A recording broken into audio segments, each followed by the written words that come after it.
Bonjour à tous, je profite de ce magnifique lundi ensoleillé pour faire une bonne révision complète sur ma Mazda 6.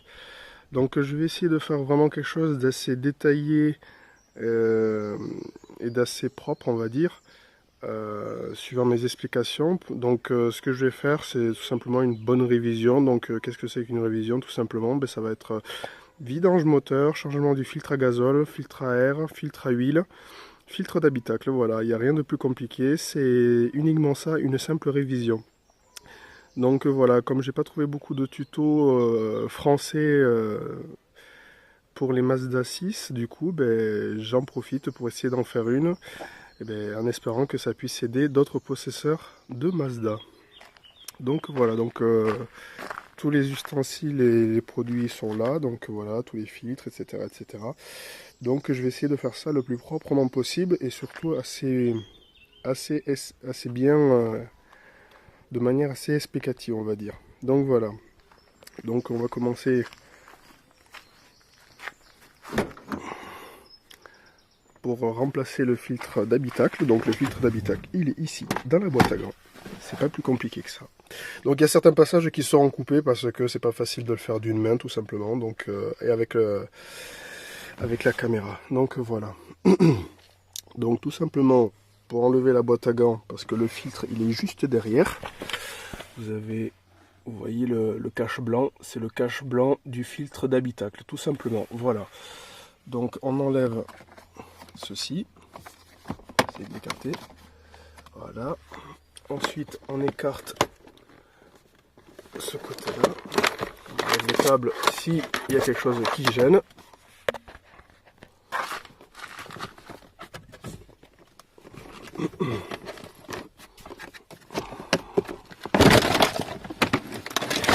Bon, bien sûr, de manière moins brutale que moi, bien sûr.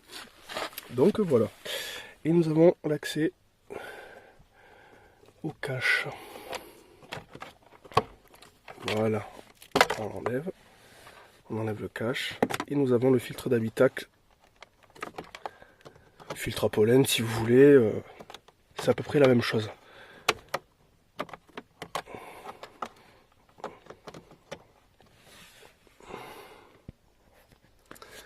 Donc voilà, si vous n'arrivez pas à le retirer, le filtre d'habitacle, utilisez des objets un peu longs et fins pour pouvoir faciliter son enlèvement. Donc voilà, le filtre. Donc surtout quand vous remettez le nouveau, qui est juste là, pensez à bien le mettre en suivant les flèches pour la circulation de l'air. Voilà.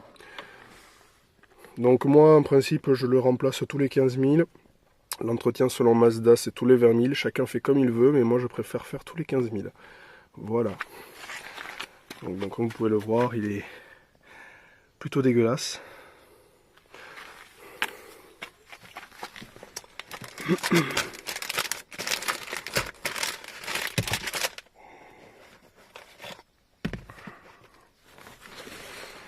Hop. Donc on ne se trompe pas. On le remet bien, comme vous pouvez le voir, dans son emplacement. Voilà. Rien de plus compliqué. Avec le sens des flèches, comme c'était avant. Et voilà. Ensuite on remet la boîte à gants et on passe à l'étape suivante. Donc voilà, le filtre d'habitacle a été remplacé et la boîte à gants a été remis correctement. Surtout veillez bien à bien remettre la boîte à gants dans les encoches comme c'est d'origine, enfin de base. Sinon ça ne fermera pas bien. Donc on va passer à l'étape suivante, remplacer le filtre à air.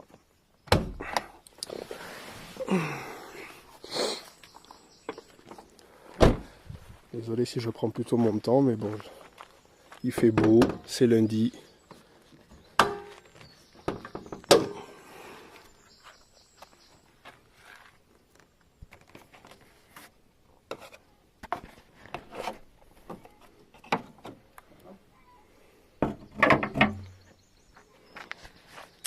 Donc voilà.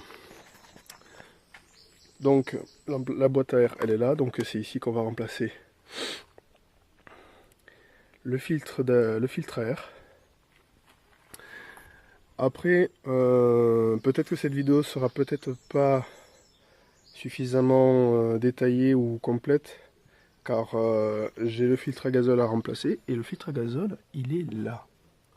Je ne sais pas si vous voyez, il est vraiment très bien caché. Je ne l'ai jamais fait, donc ça serait une grande première pour moi aujourd'hui de le faire.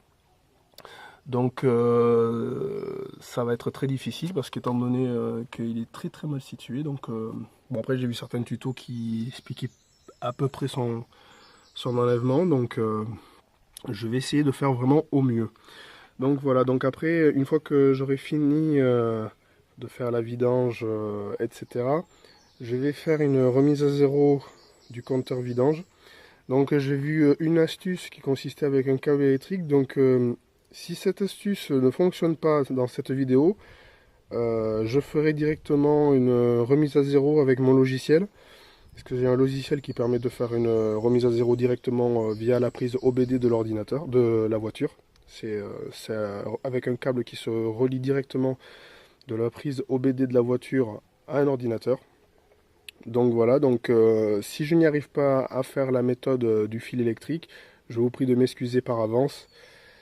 Et de toute façon, je n'ai pas mon câble avec moi, donc je ferai la remise à zéro avec le logiciel plus tard. Dans le cas, bien sûr, où je n'arrive pas à faire cette méthode-là du fil électrique. Voilà, ceci était juste une petite parenthèse. Donc, pour avoir accès, pour enlever le filtre à air, hop, nous avons des sortes de crochets, on va dire. Il y en a 4. Voilà.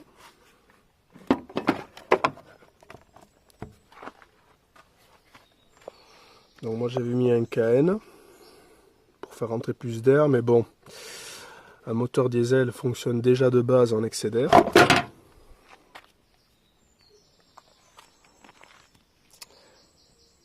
Donc il est un peu sale, c'est peut-être pas forcément trop dégueu, mais bon, je vais quand même le remplacer et remettre un filtre à air d'origine.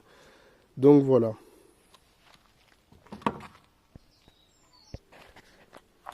Donc voilà le filtre à air, tout beau, tout propre, qui vient tout juste de sortir de sa boîte. Voilà. Et le filtre KN que j'avais avant. On voit un peu les nuances de saleté que le filtre a récolté là, si vous voyez bien à peu près par là. Voilà. Ce genre de filtre, c'est des filtres sport qui sont censés apporter beaucoup plus d'air au moteur. Mais bon. Alors on va procéder au remontage du filtre.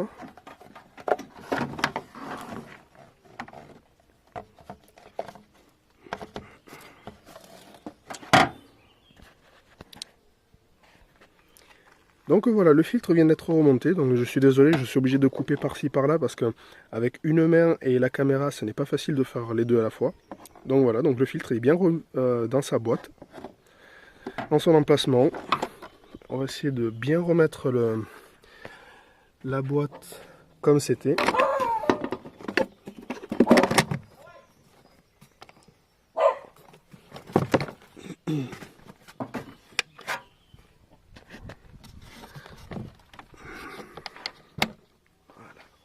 On remet les 4.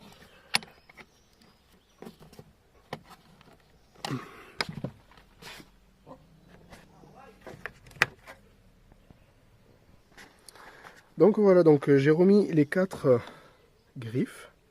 Là, 1, 2, 3 et 4 de la boîte à air. Donc jusque là, rien de bien compliqué. Maintenant, on va passer à l'étape de la vidange moteur.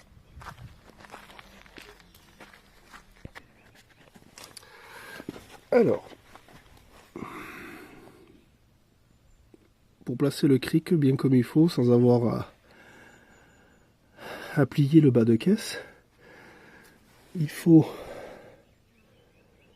mettre le cric là où nous avons, on va dire, des sortes de gorges un peu plus creusées que d'habitude. Je ne sais pas si ça se voit suffisamment bien au téléphone, par la caméra même. C'est surtout là, il y a des gorges, c'est ici qu'on va, voilà, là on voit bien. Vous voyez ces petites gorges là, un peu plus creusées, c'est ici qu'on va placer le cric. Voilà.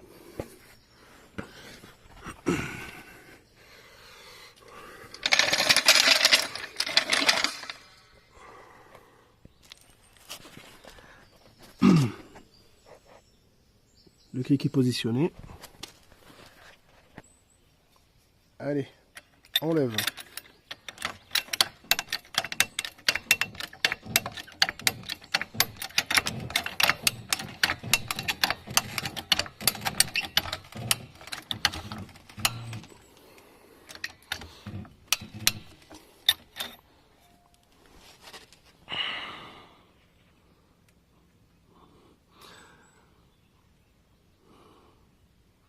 Après, pour plus de sécurité, mettez des chandelles. Ce sera toujours une bonne chose. Bon, me voilà sous la voiture. J'en ai profité pour recaler le cric parce que je trouvais qu'il était posé en biais. Donc, ce que je vais faire pour pouvoir procéder à la vidange, c'est enlever le cache. Vous pouvez le voir, je suis sous la voiture, donc tout ce gros cache, là, voilà, il est maintenu par des boulons, vous voyez. Et il me semble qu'il y en a 10. 1, 2, 3, il y en a dans le fond, je crois. Là, ici, 4, 5, 6, par là. Enfin bref, il me semble qu'il y en a une dizaine, quoi. Donc je vais les enlever et on passe à la suite. Donc voilà, donc je viens à l'instant d'enlever les vis du fameux cache qui était sous la voiture. Les boulons, pardon. Donc, comme je vous l'ai dit, il y en a 10. 1, 2, 3, 4, 5, 6, 8 et 10. Voilà, 10 boulons. Donc, assez simple à enlever, une douille de 10, une clé, puis voilà quoi. Rien de bien compliqué. On retire le cache. Ouais. Comme sur toutes les voitures modernes, de toute façon d'aujourd'hui. Allez. Hop. Donc, nous sommes sous la voiture. Voici le filtre à huile que je vais enlever. Donc attention, il existe plusieurs tailles de filtres. Il faut prendre le plus petit suivant les modèles de Mazda 6. Comme il y a eu plusieurs Mazda 6 suivant les finitions. C'est le plus petit. Moi, comme c'est une finition GH que j'ai, modèle GH on va dire, c'est le filtre le plus petit. Après, je ne suis pas rentré plus dans les détails. Donc voilà, donc ceci, voilà que j'ai enlevé avec une clé à filtre classique. Et là, le bouchon de vidange que je vais dévisser. Alors je crois que c'est une grosse clé, je crois qu'il me faut là. Je sais plus du tout. Bref, passons. Donc je vais procéder tout de suite à retirer l'huile. En tout cas, malgré le cache, c'est très propre. Allez, on passe à la suite. Ok.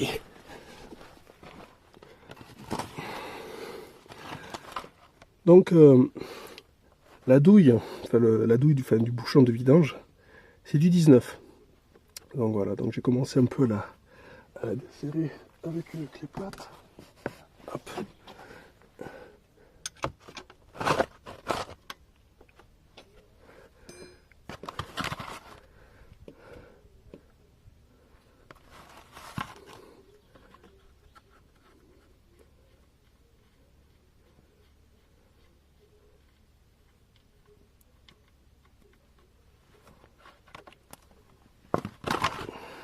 Là. Donc la contenance, la capacité de contenance de l'huile pour ce moteur, c'est 4,5 litres, étant donné que le filtre est petit. Et puis c'est marqué dans la documentation de la voiture. Et là,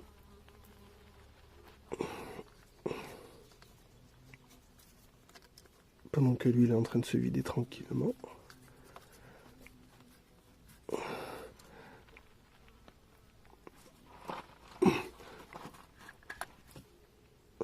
Voilà. Pas se tromper de sens, bien sûr. Voilà. Je pense que là, ça doit être bon.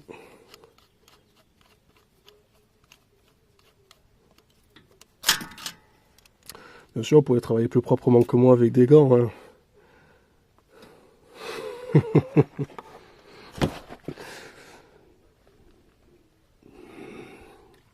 Donc elle était bien noire hein, quand même. Hein. Mais bon. Allez.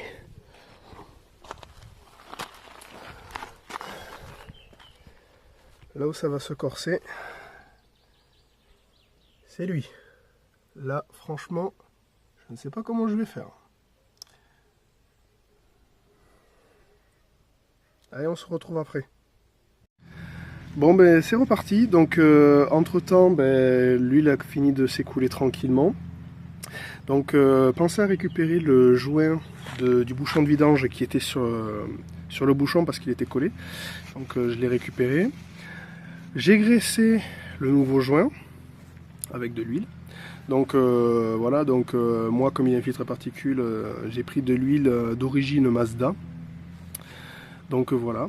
Donc là j'ai pris un peu d'huile parce que je vais changer le filtre. Donc pensez à bien graisser le joint. C'est assez important.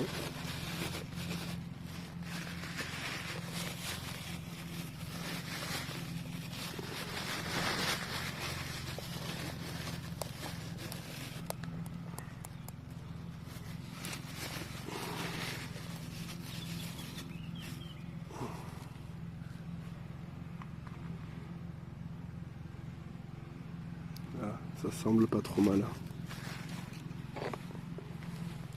Donc comme vous pouvez le voir, l'ancien filtre, il était vraiment dégueulasse par rapport au nouveau. Logique. Allez.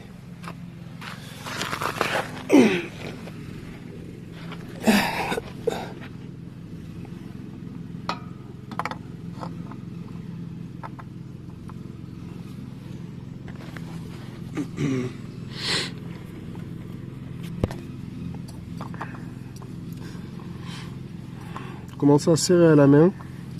Alors bien sûr ça ne sert à rien une fois à la fin quand vous allez utiliser la clé à filtre de serrer comme un malade, ça ne sert strictement à rien, mis à part que vous risquerez peut-être même d'endommager le joint qu'il y a dans le filtre. Donc voilà. Hop.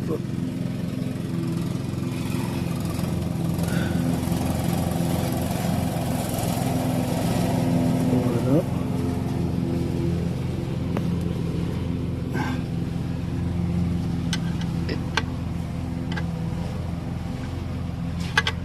Pareil pour le bouchon de vidange, ne serrez pas à fond, enfin serrez mais ne serrez pas non plus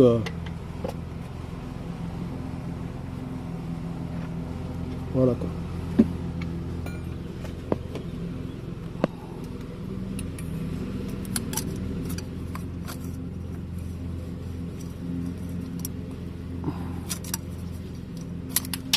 Oups.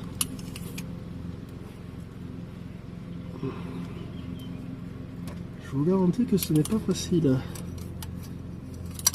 de faire une chose avec une main et autre chose avec l'autre.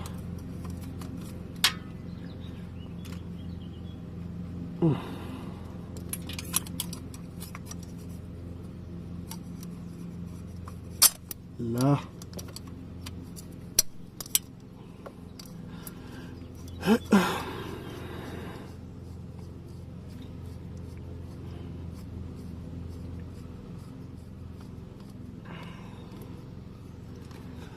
En espérant bien sûr que ce tuto, qui sera un peu long, puisse aider des personnes qui n'ont pas forcément de grandes connaissances en mécanique.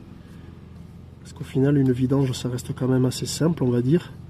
Il faut juste avoir les bonnes pièces. Voilà, à la fin, finissez de serrer à la clé à filtre. Pas trop non plus.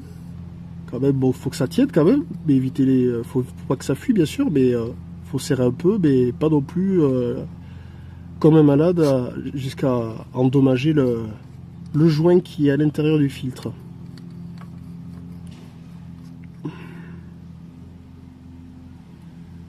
Je pense qu'on n'est pas trop mal.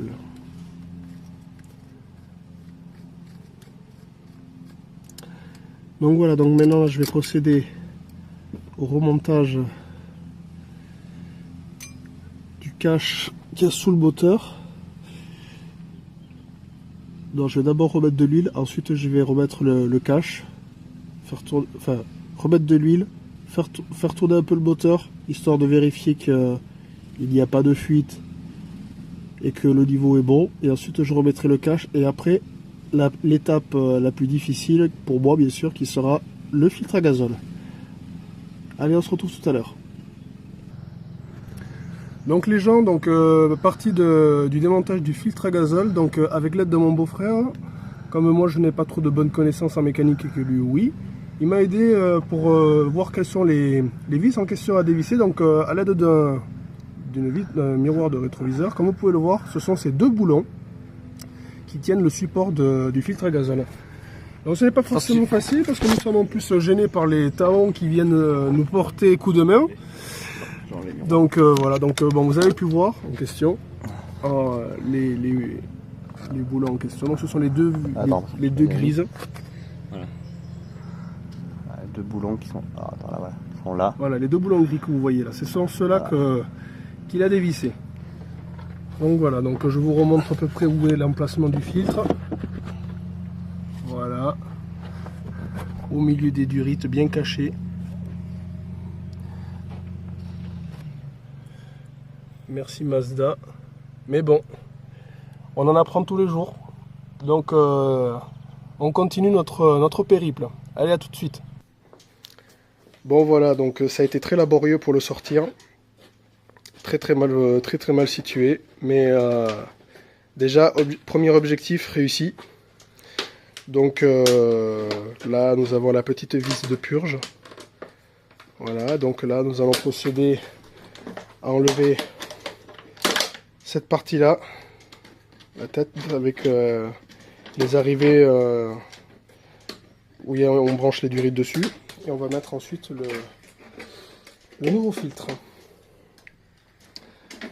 Allez, à tout de suite. On me rappelle comment on déterre. Alors nous avons récupéré dans un récipient le diesel qui restait dans le filtre. Entre temps, on a nettoyé un peu la partie qu'il y avait sous le filtre avec la vis de purge. Et là nous procédons à enlever directement l'ancien filtre à gazole de son support. Donc nous l'avons mis sur un étau, c'est beaucoup plus pratique. D'ailleurs c'est conseillé même. Donc voilà. Et après nous allons remettre le nouveau filtre.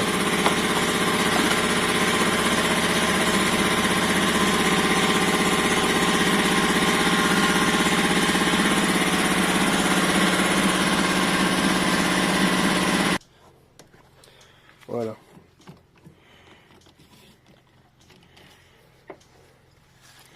Le filtre se dessert sans souci.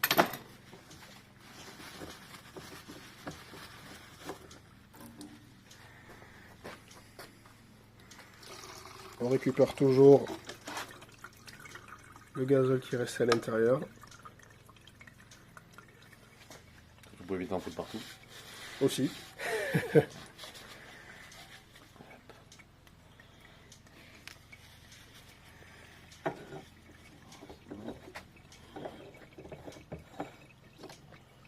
On remet le nouveau filtre.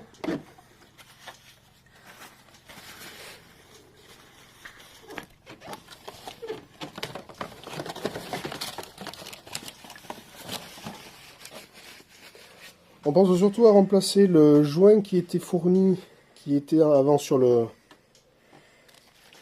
cette partie-là. Voilà, la vis le système de purge. Pas une vis, il n'y a pas un... Il n'y a qu'une? Non, il n'y a que celui-là. On ne pas Jaune vis du purge.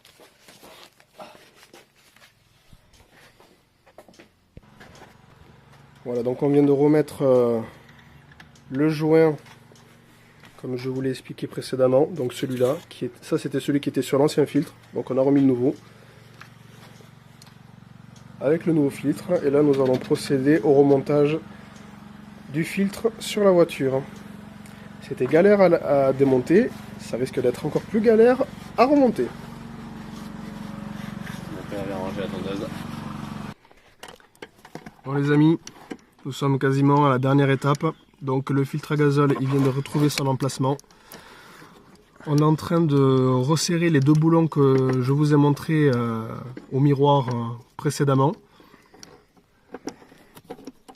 Donc bon, ça a été un peu plus facile de remettre les durites que de les démonter.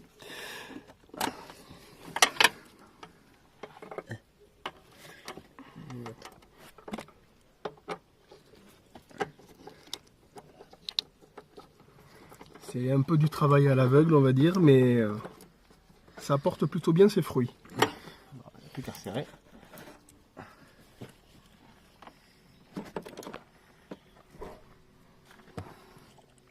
Entre temps, le remplissage de l'huile moteur s'est fait, hein, donc voilà, à peu près 4,5 litres ont été mis, comme je l'avais précisé. Aucune fuite d'huile, ce qui est très bien. Sinon, ben, c'est qu'on est mauvais. Tu es mauvais, moi j'ai pas fait la que je suis mauvais, je précise, voilà. Je suis pour le filtre.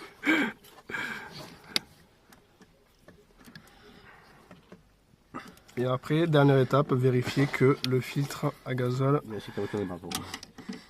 fait bien son job et que le moteur démarre surtout. Voilà. Allez, on se retrouve pour la dernière étape. Bon, voilà les gens, donc on a remonté le filtre à gazole, par contre on ne l'a pas rempli, donc du coup on a eu un petit souci qui a fait que elle a démarré sur le coup et j'ai coupé le moteur direct. Donc du coup on a galéré pour la relancer. Mais comme mon beau-frère il avait une bonne astuce du coup de faire envoyer de l'air avec une soufflette directement dans le réservoir, ça lui a permis de pousser, d'envoyer plus de pression jusqu'au moteur, directement jusqu'au filtre. Et maintenant du coup elle a démarré. Donc voilà, donc maintenant je dois stabiliser à peu près un petit peu le régime moteur, histoire que vraiment ça se remplisse bien, que ça fasse vraiment bien son cycle et ça devrait être bon. Salut Tara. Donc voilà. Bon, et bien on se retrouve pour la fameuse dernière étape qui consiste à remettre à zéro le compteur vidange de mon véhicule. Donc voilà la dernière étape dont je vous avais dit. Donc je n'ai pas eu le temps de tester l'astuce du fil électrique connecté à la boîte à fusible relié directement sur la masse du véhicule, comme j'ai pu le voir sur certains tutos YouTube.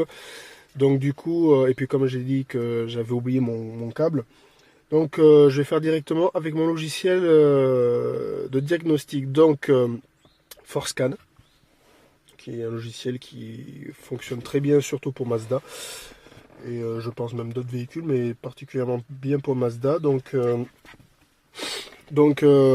le câble qui se relie directement à l'ordinateur, ainsi que le boîtier qui va directement sur la prise OBD. Bon, donc on va dire que c'est une sorte d'outil de diagnostic comme l'on peut l'avoir directement chez un garagiste. Donc je branche sur la prise OBD le boîtier.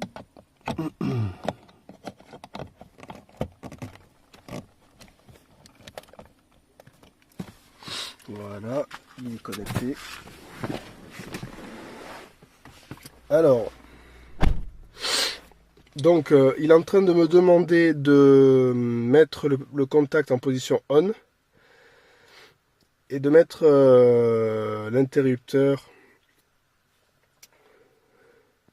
Voilà, donc grosso modo c'est faire le démarrage sans démarrer le véhicule, grosso modo. Donc ok, ça on n'a pas besoin. On coupe comme ça, on s'entendra mieux. Donc, je fais OK. Alors.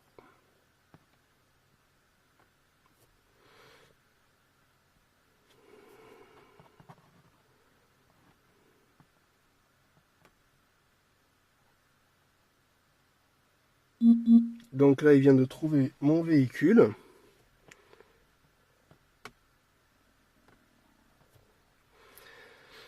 Donc comme vous pouvez le voir, il y a plein de petits paramètres qui s'affichent on va dire en instantané.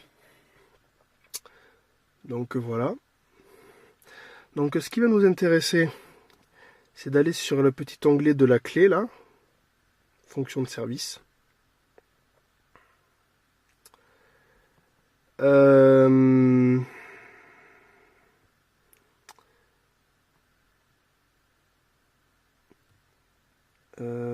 Si je dis pas de bêtises, je crois que c'est changement des facteurs de correction d'injecteur, je crois. Non, non, non, j'ai dit des bêtises, c'est réinitialisation des valeurs apprises de la détérioration de l'huile.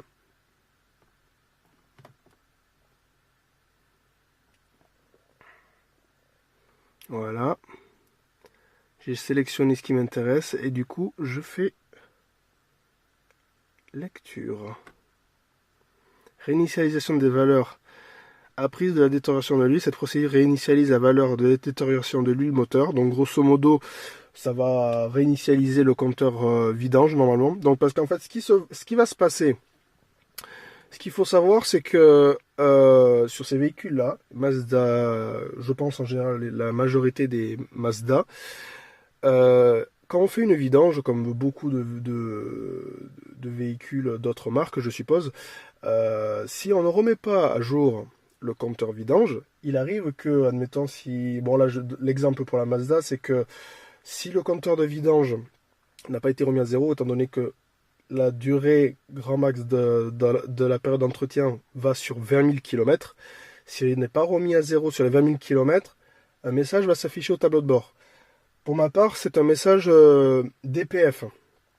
Normalement, DPF, c'est censé être le filtre à particules, comme quoi il y a un souci. Donc, je me suis renseigné auprès de certaines connaissances et de certains proprios qui ont également des Mazda comme moi, qui m'ont clairement dit, et surtout de ne pas m'inquiéter, que c'était surtout parce que j'approchais justement de la période d'entretien de la vidange, grosso modo, quoi, et qu'il fallait le remettre à zéro.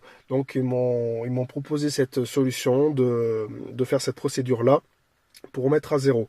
Donc voilà, ce qui fait que là, je vais la faire maintenant, étant donné que je suis à voilà, 159 000. Normalement, le message devrait revenir au bout de 20 000 km. Parce que ma dernière vidange, quand je l'ai faite, je vous explique, je l'avais fait à 143 000, mais je n'ai pas réussi à faire la procédure. Et je ne sais plus combien de kilomètres après, j'ai eu ce message de DPF qui clignotait en permanence, comme quoi j'approchais justement de la période d'entretien pour la vidange. Voilà.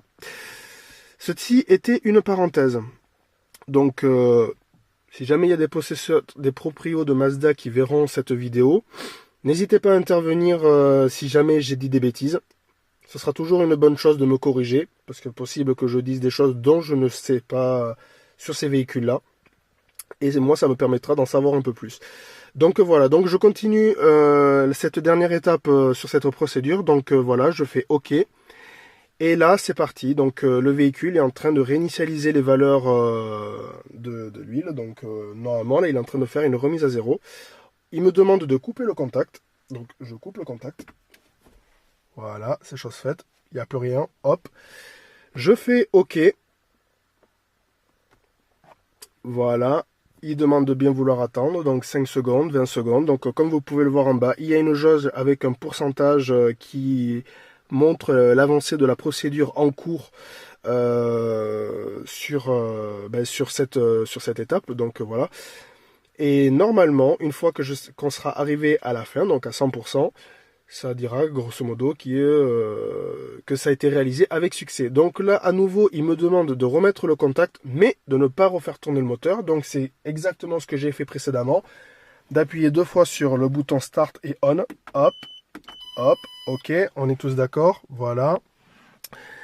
Donc, je fais OK pour qu'il puisse poursuivre. 100%. Et comme vous pouvez le voir, procédure de service terminée avec succès.